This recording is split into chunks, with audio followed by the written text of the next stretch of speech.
Orain sortuko dugu lan bat formulario batekin. Crear tarea de cuestionario. Izenburu bat jarriko dugu.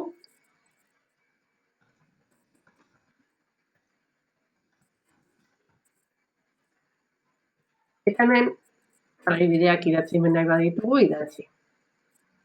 Formularioaren gainean, hemen ikusten duzuenez erantzi da formulario bat, gainean klik egin informazioa idazteko.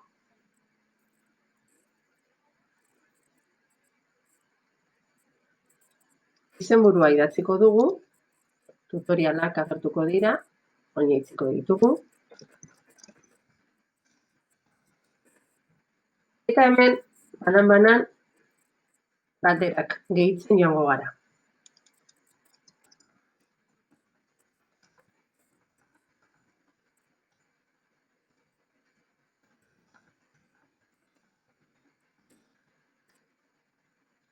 Bi aukera emango diegu, bai,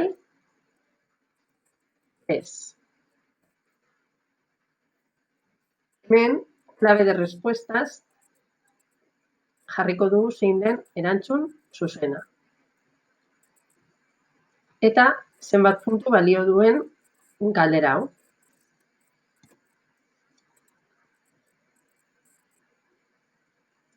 Behartuta badaude erantzutera, obligatorio jarriko du. Beste galdera bat, egin nahi badut, más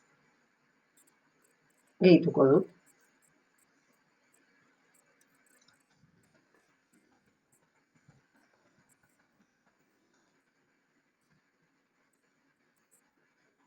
Hemen 3 aukera jarriko ditut.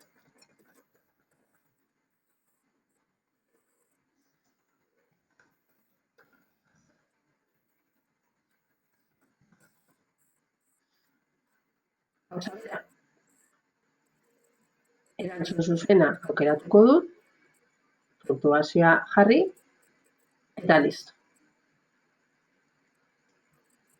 Beharrezkoa bada, edo behartuta badaude egitera, obligatorio, klik egingo.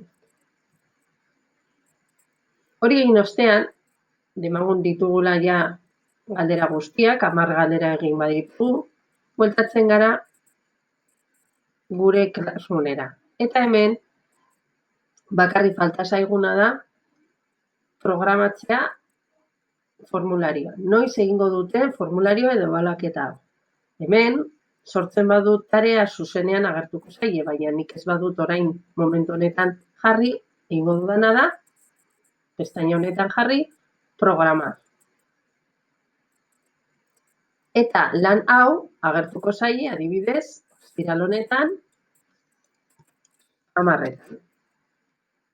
Beraz, momentuz, ez dute ikusiko, horregatik gris kolorearekin agertzen da, baina ostiralean 10etan jasoko dute haien Classroomen edo posta elektronikoan ebaluaketa hori egin behar dutela.